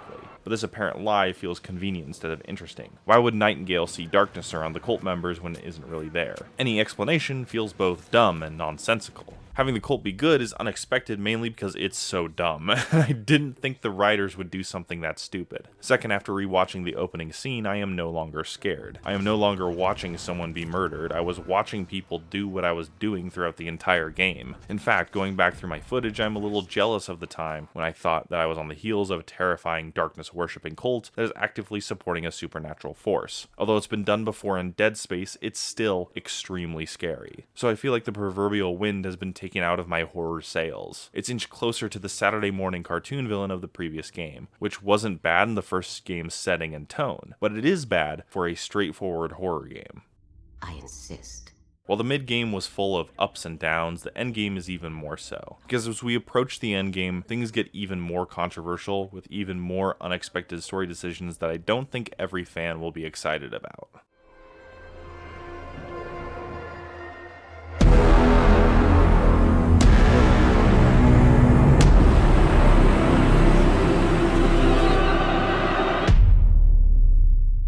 We've reached the point of no return, and quite literally. The game lets us know that if we proceed past this point, exploration is going to be very limited. From here on out, you won't be able to freely traverse the world to gather collectibles. I always enjoy it when games allow you to explore after the game is completed, but that isn't the case here. While I understand why they do this, just add this to the list of things that contribute to the story and take away from the playability of the game. With Scratch being Wake the entire time and Wake still trapped in the dark place, Saga needs a new plan. What's better than relying on the clicker once again? In fact, they have to have a whole segment in Saga's caseboard dedicated to figuring out if the clicker still works and if it's usable. I find this actually pretty funny. They probably felt like they needed to add this in because they knew that people like me would make video essays about how ridiculous it is to try the same thing over and over again without any thought behind it, so credit where credit is due. But the game basically says, here's a 10-minute deduction segment about making sure the clicker is really the RKO out of nowhere you thought it was, and I find that kind of funny. Watch out, watch out, watch out, watch out! What they decide upon doing is a summoning ritual to get Alan out of the dark place. They can accomplish this by using the clicker, which amplifies art and makes it more powerful. So they think that the old gods of Asgard, Thor and Odin, can sing a song about Wake getting out of the dark place and using the clicker at the right time to make it come true. While I don't want to discredit Thor and Odin as supernatural characters, I have one major gripe with this plot point. This pretty much takes Alan Wake's ability to write reality and makes it not as special. It's similar to my clicker critique. If everybody uses it, then it loses its personability and power. Here, something similar to Alan Wake's power is happening and it honestly feels a little cheap. It's like the writers can only think of one trick, make art real. But I know the writers are more talented than this, so it kind of puzzles me why they would choose to just have Saga's crew do something that nullifies Wake's unique powers. By a similar logic, why can't Thor and Odin make a song that's about everything going back to normal and Return being nullified, and why doesn't Saga just press the clicker to that? Because that would be anticlimactic and stupid, but by the game's logic, it should work. The writers feel the need to get Wake out of the dark place, but also feel the need to have Wake be important enough to the story where he's the only one that can fix things. I think in order for these two things to coexist, Saga had to help, not be the cause of Alan's return from the dark place. That might be the case, but it's still a little unclear. Either way, it's a dumb plot point, and it's one that I have to be more patient with. Putting this frustrating and honestly massive plot hole aside, Saga drives to Cauldron Lake and finally is able to contact her husband. He's saying that she left him before her daughter's death, and that he doesn't want to hear from her at all. With a lost daughter and a broken marriage, Saga is even more determined to set things right. Just like with Saga's daughter, it's hard for us to feel anything here. We've had one conversation with him earlier, and that's it. I understand it's difficult to have emotional moments for brand new characters, but I think David and Logan deserve more screen time. In fact, this is something I could easily have enjoyed if given the proper development. Granted, it would have to sacrifice the pace of the game even more than it already does, but it might be worth it. Saga meets Tor, Odin, Estevez, and Casey at the lake. We get on with the ritual to summon Wake in a long horde section. It's an all-out assault with every enemy type, and it's actually really challenging. I was only able to clear the section because of the help I got from my AI companions, who drop supplies and operate a big flashlight for you. The song that plays is awesome, and it sets a backdrop for some amazing moments and an explosive finale. Tor and Odin continue to play, and after Saga clears out enough of the Taken, the gods of Asgard end their song with an electrifying finish, which is Saga's cue to click the clicker. Except it doesn't work, and Saga's plan has seemingly failed. I did everything right. Art to bring him back? Clicker to make it real? So where the fuck is he? Meanwhile, it switches back to Wake's side to finish the story before we can get back to Saga's. Parliament Tower is now open for the final time, and it's time to finally get some answers about Alice, about Scratch, and about Return. Alan makes his way to the apartment where a set of videos await him. It's Alice finding a new determination and saying that not a lot of people will understand what she is about to do. And then it shows this.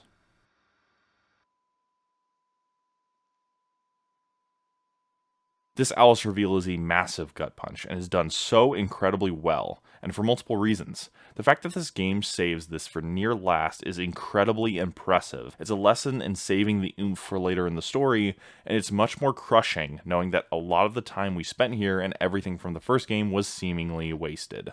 Also, the actress that plays Alice deserves some serious props. It's some good acting.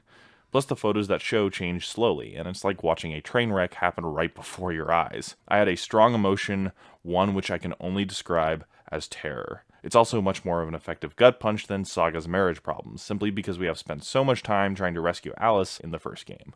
The more time you put into characters, the more impactful it will be when emotional moments like these happen. By the way, if you have a keen eye, you can spot a hint for a future plot point in her final picture, and props to the game for that. Alan, imbued with rage, is now able to get into Scratch's writing room and kill Scratch. Alan bursts into the room, sees Scratch writing, and pulls the trigger. But something is very, very wrong. Alan just killed a past version of himself trying to edit the script from scratch.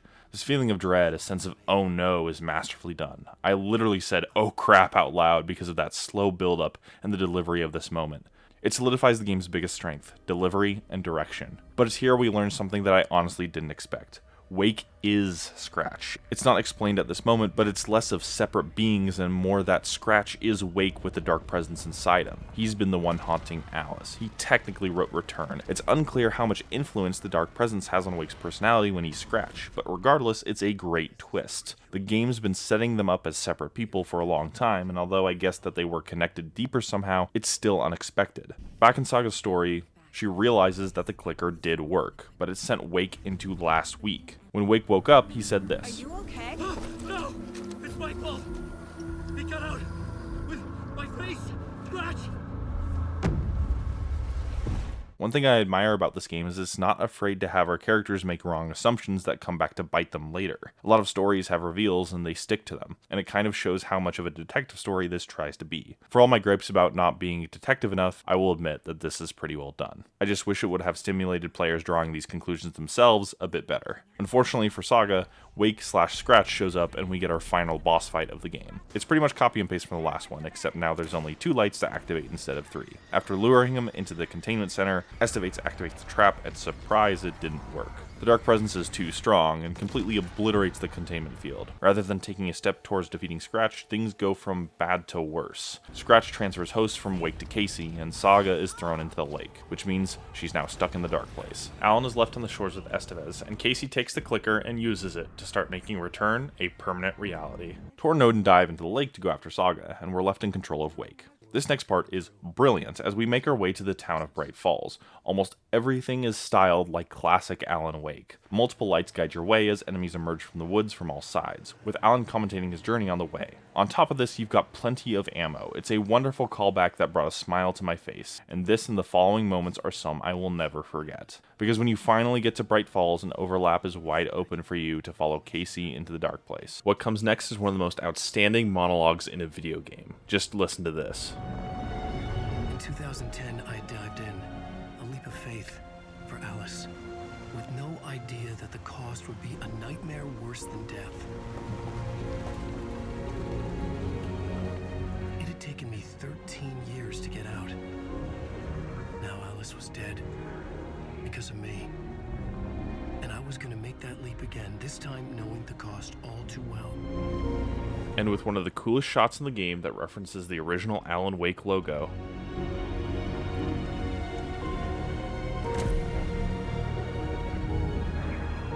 Alan decides that it's necessary to go back to the dark place. This is a bright moment for this character. Throughout the game, Alan is dedicated to one thing, escaping. It makes sense, but it's in slight contrast to the sacrificial act that he was willing to do in the first game. And now that part of him has resurfaced again. After stepping through the overlap, what awaits him is very unsettling. Bright Falls has been transformed into a parade of its citizens wearing deer masks. It's a terrifying imagery in one of the scariest walking sections in a game maybe ever. The complete display of mania and psychotic is something that is hard to pull off, but the imagery combined with the dialogue really sets it apart. My one complaint is that it's basically the imagery and idea they use from the twist about the Cult of the Tree, a bunch of taken wearing deer masks. They know this is scary, and it sucks that this recycled imagery is on the back of a twist I find borderline deplorable. It's like salt in a wound almost. Alan's goal is to find a copy of Return, and after finally securing one, he is chased to the nursing home by Bright Falls citizens. It's here that Rose appears and helps Alan Wake. She lets him access the writer's room, and with that, he's finally able to finish the ending of Return, except he has no ideas and he's drawing a complete blank. He realizes that he needs the clicker and Saga to help him finish the story, and he has neither of these. Saga, meanwhile, is trapped in her own mind place. What follows is a pretty incredible mini-puzzle. Here are the traditional gameplay conventions that the game has been setting up, like putting evidence on the board, and profiling are turned against the player. You'll gain horrifying cards and ideas that are seemingly against your will that you will be forced to put down. These things include Logan being dead, being a horrible partner, and how previous twists were obvious and you missed them. You have to build cases for things you don't want to admit or things that aren't true. I love it when horror gets clever, and this is a perfect marriage of an old, and at this point in the game, tired gameplay idea, and a new, horrifying contextual story to go along with it. It's brilliant, and I can't praise it enough, even if it still has the same flaws as the regular case board. After filing horrible evidence over and over again, Saga begins to catch on to what is happening and the overpowering negativity of the dark place. She's able to fight this with new evidence. Each of these items provide proof that she was in fact a good partner, a good detective, and a good mom. Each piece of evidence is based off of items that were originally in her mind place but as background decorations. And after putting together evidence and not believing the false conclusions the dark place wants her to believe, she manages to escape captivity. And after a phone call from a mysterious woman, Saga learns that she's needed to help Alan write the ending of Return. As amazing as this entire section is, this leads me to something that I finally realized bothered me. I really wish that Saga was a normal random person rather than a descendant of the Andersons with magical truth powers. The profiling is already supernatural, and now she gets to escape her mind place almost immediately. I can't help but get the impression that Saga is extremely powerful. After all, she's able to communicate with both regular people and even Taken, and discern truth easier than other people, which means that her sudden success in escaping feels like it's for no good reason, while Alan's struggles feel a little unearned. There's no logical reason why she should escape on her own so fast other than her lineage, while Alan is in a living hell for 13 years. And something that is really, really hard to pull off is introducing a main character that is more powerful than your previous protagonists. And I don't think that the game quite pulls it off. You need a sense of logic or consistent reasoning within the world, for your audience to buy into the fact that your new character is more powerful than your previous. And while being an Anderson is understandable, Alan can literally rewrite reality. It's a power that shouldn't be scoffed at, and I feel like they really discount its supernatural abilities, especially towards the end of the game. In the beginning, it felt like Alan was a terrifying force that couldn't be stopped, that his horrific manuscripts are the ones that determine reality, without a warm care for anyone who is caught in it. And yet here, he can't even finish the story without Saga. While I know that this unstoppable force is supposed to be Scratch writing this manuscript, it's still frustrating to see Alan so helpless in certain contexts. Regardless, Saga begins to make her way to the writer's room. Along the way, she meets Tim Breaker, who is still trying to solve the mystery of Mr. Door's identity. Mr. Door is the mysterious force that pulled Tim in, and Tim's been on his heels the entire time throughout the game. You can even find him in certain sections of the map in Alan's story. He says that he's staying in the dark place to try to finish his investigation and to go on without him. This is both the last we see of Tim and the last mention of Mr. Door. Saga takes the clicker and the golden bullet that Alan left for her in one of his loops earlier. They were in the form of photographs from Alice, but now they're real in Saga's hand, and she takes both of these things to Wake. They come up with a plan and title it The Ultimate Price. When Casey barges into the room with the dark presence inside him to stop Wake, Saga takes Alan's written ending and uses the clicker. The dark presence goes out of Casey and back into Alan Wake. Saga then shoots Alan in the head with the golden bullet, which both kills Alan and the dark presence inside him. With Wake now shot in the head and the dark presence seemingly vanished, Casey is back up and normal. The first thing that Saga does is call Logan. It keeps ringing for a while and the credits roll before anybody manages to pick up. Except there's one final twist, and that comes after the credits. Alice isn't dead. She's back in the dark place. The flashes we see of her, the telephone voice, and the moving of the clicker can most likely be attributed to her silent hand in helping both Alan and Saga. She appears on screen to explain to Alan that he's making progress, that despite doing the same things over and over again and failing consistently, he's approaching a moment where he's going to ascend. Alan Wake wakes up suddenly in the writer's room and says, "It's not a loop, it's a spiral," and the game rolls credits again. And with that, the game is over, and I have one massive issue with this game's ending. First, let's get a few minor praises and nitpicks out of the way. A common complaint is that the ending makes no sense and it comes from out of nowhere. I admit that it's ridiculous that Wake is just magically able to solve his problems with the golden bullet, but I think that this isn't being genuine to the game's atmosphere and tone. I think this ending matches the logic and the believability of the world, and for that it's great. That's because the first game did something similar and pulled the clicker out of nowhere, and this one pulls the golden bullet and the clicker out of nowhere as well. And yeah, it's a bit less believable, but it's still something that is very Alan Wake and isn't as bad as some others make it out to be. On the flip side, it makes no sense why Saga calls Logan here. She's technically in the dark place, and you wouldn't be able to trust any sort of phone call here. This place is known for lying, deceiving, and getting people to do their bidding through half-truths and stolen identities. Plus, does she even have service in the dark place? Probably not, right? Either way, it's extremely contrived. And it's unfortunate the game ends on such an insanely contradictory note, and one that the writers didn't even think of. But my biggest issue with this ending is the theme of going in a loop, and it actually being a spiral. On paper, this is a great concept that hasn't really been done before in a medium where it might just work. In reality, it falls short of being a good theme for a story. In a video game story, one thing needs to be certain, that the player feels like progress has been made, story-wise, else you're just wasting everybody's time. In fact, I would go and say this is a consistent need across any story in any medium. It's not enough to just say it, the player must feel it in the story beats around them. And that doesn't quite happen here, because every character ends up in either the same place or an even worse place than they already started, and the ending lacks zero resolutions whatsoever. Think about it, what definitive issue was solved at the end of the game? Most people don't realize, but there are none. Saga doesn't know if her kid is okay, which means that we don't know if her return is permanent reality or not. Alan is still stuck in the dark place, which is where he started the game, even if Alice says he is indeed getting out soon. We don't even have any information about Mr. Door or Tim's investigation. That's still a mystery. Who knows what's happening with Rose being in the dark place as well? In fact, we technically don't even know if the dark presence is killed. It's utterly ambiguous, and we just have to assume and hope for the best. Individually, these are really compelling pieces, and I applaud the game for that. But I'm not exaggerating when I say that every single plot thread is left dangling, and the player doesn't feel like they are making progress. Instead, they're unsatisfied, maybe disappointed, but always wanting more. Rather than making the mistake of closing every plot thread and explaining everything, it makes the opposite mistake by explaining and resolving almost nothing. What's ironic is that this game, somewhat intentionally or unintentionally, mirrors the first game. Both end with Wake sacrificing himself to the dark place to accomplish his ultimate goal. And I think that's kind of the point, the whole loop thing. It fits thematically. But I think while some people may see this as a cool callback, I think that this is actually a negative thing. It adds to the feeling of the loop, but it further solidifies the feeling of not going anywhere because after 13 years, Alan is back where he started, despite Alice's suggestion. If Alan Wake 3 comes out in 26 years, I don't think I can take another game where Alan sacrifices himself again to get stuck in the dark place, because everyone would feel like we've gone nowhere, and that's because we have. We can apply this lesson to Alan Wake 2, and it shouldn't get a pass for its themes either. Just because the story is about a loop, and is intentionally making you feel like you're in a loop, does not mean that it's a satisfying ending or a good story. Whose story are you living, Mr. Wake? We have reached the end of the game, and there was a lot to discuss. But after everything, the flawed gameplay, the thrilling story, the tense atmosphere, it all builds to something that I strongly believe is a great game. because Alan Wake 2 is worth experiencing despite its many flaws and missed opportunities. It's not a loop, it's a spiral. These are the final words of Alan Wake 2. This quote means that while Alan has been going in circles, he's actually making progress in some sort of way. Funny enough, much like the quote of the first game, I think this new closing quote can describe Alan Wake 2 as well. There are ways that Alan Wake 2 feels like it's caught in a loop. Its gameplay is stuck in the middle of an identity crisis, while not excelling enough in either combat or exploration to be particularly memorable.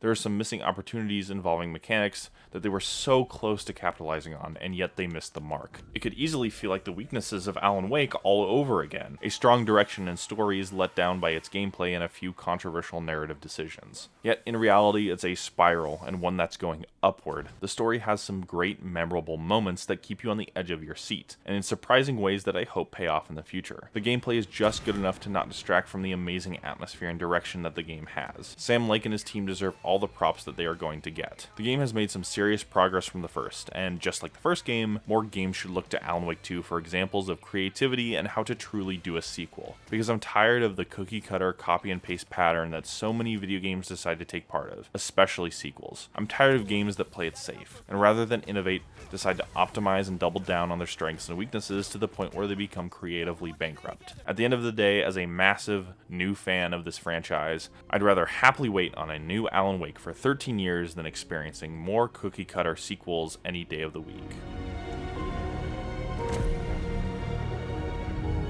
And that was supposed to be the end of the video, but in early December, Remedy tweeted this out. New month, new game, plus, ? And then at the Game Awards, after Sam Lake's speech, this was said.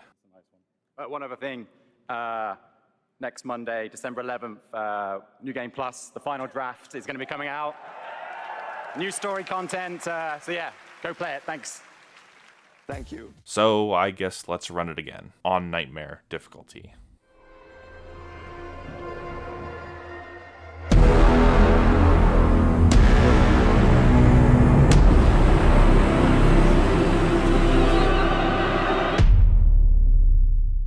Titled The Final Draft, Alan Wake 2's New Game Plus is different than any other New Game Plus I have played, for better or for worse. This mode does have some slight changes to the story and a new ending, but overall it's mostly the same. I'm going to say that if you enjoyed Alan Wake 2's story, I highly recommend you play The Final Draft. Gameplay-wise, it's also the exact same, except that you carry over all your upgrades, charms, and weapons from your original run. But even with a new ending and a better understanding of the gameplay systems, it does not fix almost any of the issues that I discussed in the first 3 parts of this video. In fact, it may even create more. First and foremost, something I noticed on my second playthrough were all the big story clues that were hidden in plain sight. For example, at one point Saga will remark that the cult doesn't view their victims as humans. This is because they aren't, they're actually taken. You can almost point out the places where Saga hits the nail on the head early on in her analysis before any of the big reveals. Alan's scenes with Scratch also have a new meaning, and the shots that blend together both Wake and Scratch are now a bit more than just an artistic decision. Plenty of these little moments are scattered throughout the game, and this makes New Game Plus worth playing. Beyond experiencing clues, the story also becomes much clearer. For example, the connection between Wake's writing and the real world is easier to understand on a second viewing, and the connections between the Caseys I mentioned in part 1 of this video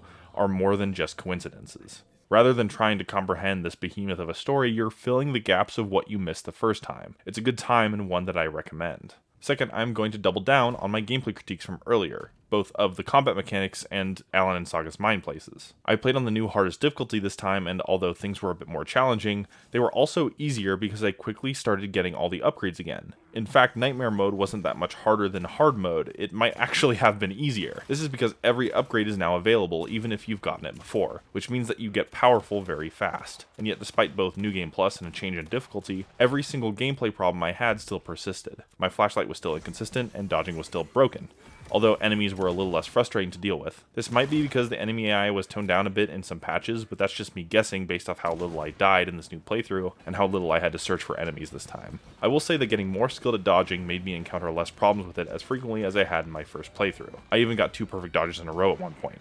go me. But I do still think the timings are too tight and ambiguous to be an effective way of avoiding damage, and my new skill only started showing about, I don't know, 50 hours into this game. It's a bit too long. As far as the mine places go, I made a point to use the case board in New Game Plus as little as possible. I was able to play almost the entire game without it, which solidifies it as more of an organization tool than a puzzle of some sort. I still wish it forced me to make more interesting decisions and draw my own conclusions, but that's not what it's meant for. It's more like the railings on a highway, merely there to guide you on your journey. In regards to Alan's mine place, I also spent very little time thinking about which scene to choose and just clicked on the next one if the current one didn't give me anything. Again, just like Saga's caseboard, it's a stylistic and unique mechanic that's surprisingly shallow the more you use it. Third, this mode had a massive oversight in how it carried over progress. I say had because as I write this, I am downloading a patch to rectify this issue, but this oversight wasn't patched in when I played the entire game, so I feel justified in talking about it. Earlier in this video, I mentioned going back and getting every single collectible from my New Game Plus run. Well, on my playthrough, that didn't matter at all, because when loading up the final draft, only your first completed save state transfers over. This means that if you went back and got collectibles after the game was over, those won't show up in New Game Plus. This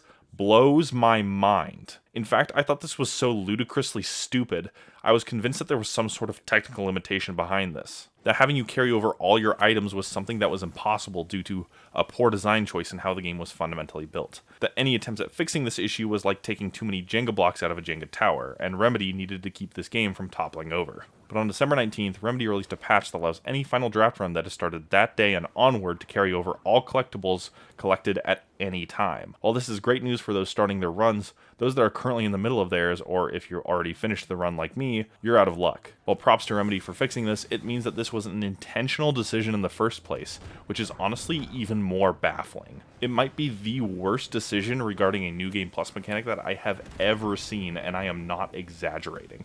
Finally, and honestly most importantly, let's talk about the story changes and the new ending, because I either missed something or this new ending makes no sense. But first, let's talk about the smaller changes throughout. After a different intro monologue, everything is pretty much the same up until the ending except for a collectible here and there. Although there's a new photograph that you can pick up in Initiation 3, but this brief moment ties right into the ending, so I'm not really counting it. But these new collectibles offer hints to the future of the story, which speak about the world in larger terms than just Alan Wake. For example, some of the manuscripts focus on a doctor at the FBC, or Ati, while new videos on Alan's side feature Casper Darling from Control heavily. There's even one where Zane and Darling are going to team up and basically form a supernatural Team Rocket. Fans will be poring over this new content and trying to decipher what's next, and some of these even contain some pretty cheeky self-aware jokes.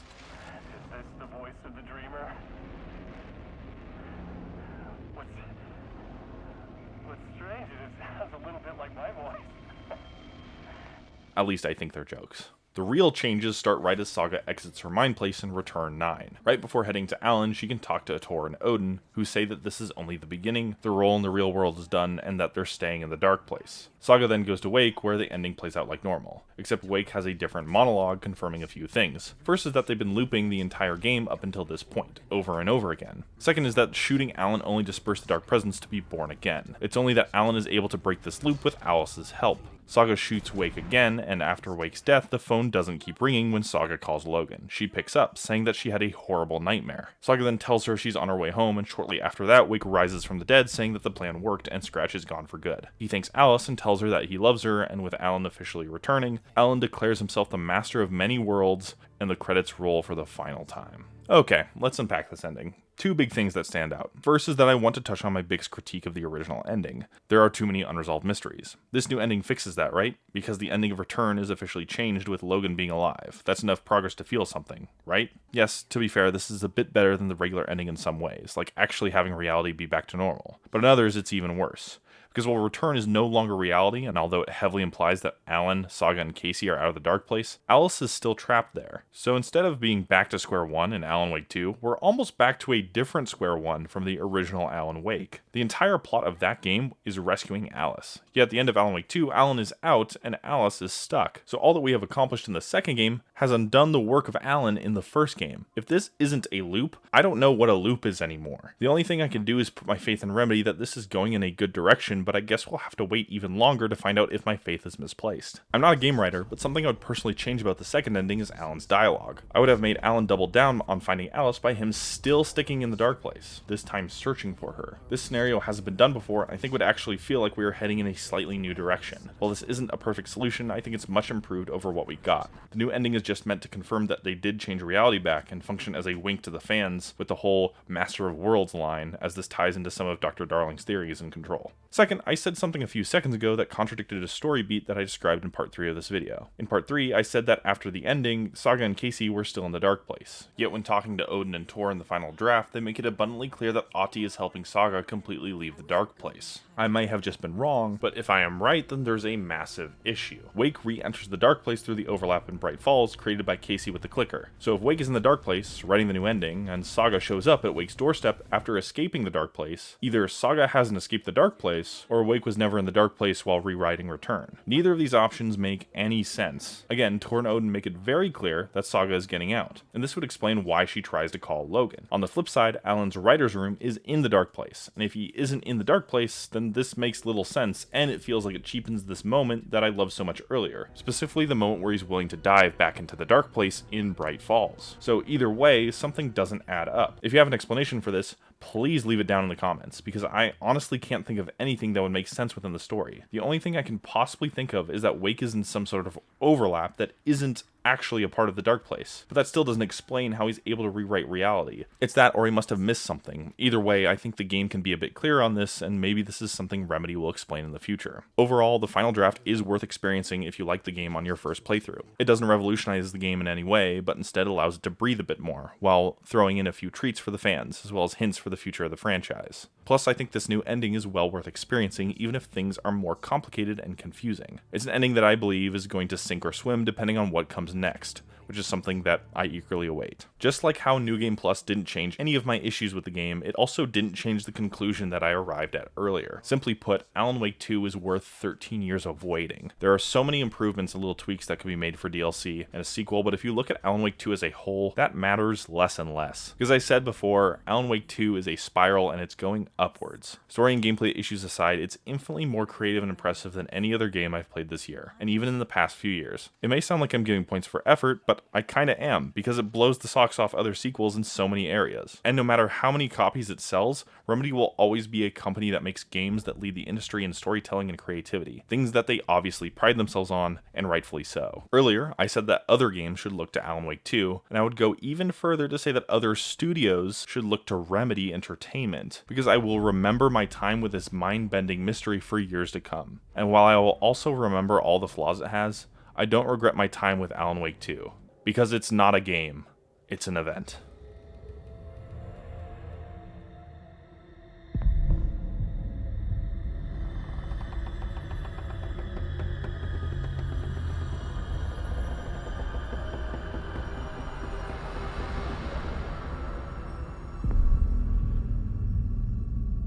Thanks for watching. This is my first time making such a detailed and long video, so if you stuck around and watched the whole thing, I wanted to say thank you, and that it means a lot. If you enjoyed it, let me know, and if you didn't, also let me know. I try to respond to most comments so you can tell me how terribly wrong I am. And check out my shorter videos too, you might like those. Anyways, here's some things that I wanted to talk about that aren't super important, but didn't really flow with the script. The first is what you're seeing on screen. I don't know how I did it, but I managed to play as Alan in Saga's story. This is a glitch that completely bricks your game, as far as I'm aware, and while it seems funny, I was really lucky I didn't lose my save file. I had to reload pretty much instantly. I'm not sure if it's gotten patched out at the time of this video's release, or whenever you are watching this, but in case it's still there, watch out. It seems to happen when you switch from Saga to Alan and back to Saga quickly if you hit Alan's point of no return before Saga's. Even on my New Game Plus run, there are still a lot of other bugs, so if you're going to play this game, maybe wait a little bit before they patch everything out, but I'm kind of slow at making these, so maybe most things I experienced are patched out by video release and not by the time of writing. Second is there's a 20-minute short film starring Alex Casey in Zane's Theater. I wanted to give this a shout out because Remedy fully commits to it and it shows. It's entertaining and fun, and I stayed up way too late to watch the whole thing. I was planning on quitting for the night right before it plays out, and I think I had to be up in 6 hours. But it was so good, I decided to lose some sleep. And if you play the game, make sure you don't miss this. Finally, there are going to be 2 DLC packs released for this game. I'll cover them if their gameplay and stories are interesting enough. However, DLCs have a trend of just taking the same gameplay and just adding more story. This isn't a good thing or a bad thing, but if they don't change anything drastic, I don't really want to make another video. That would probably be me just repeating my criticisms of the base game, but we'll see. Anyways, that's all. Thanks so much for watching till the end. Catch you later.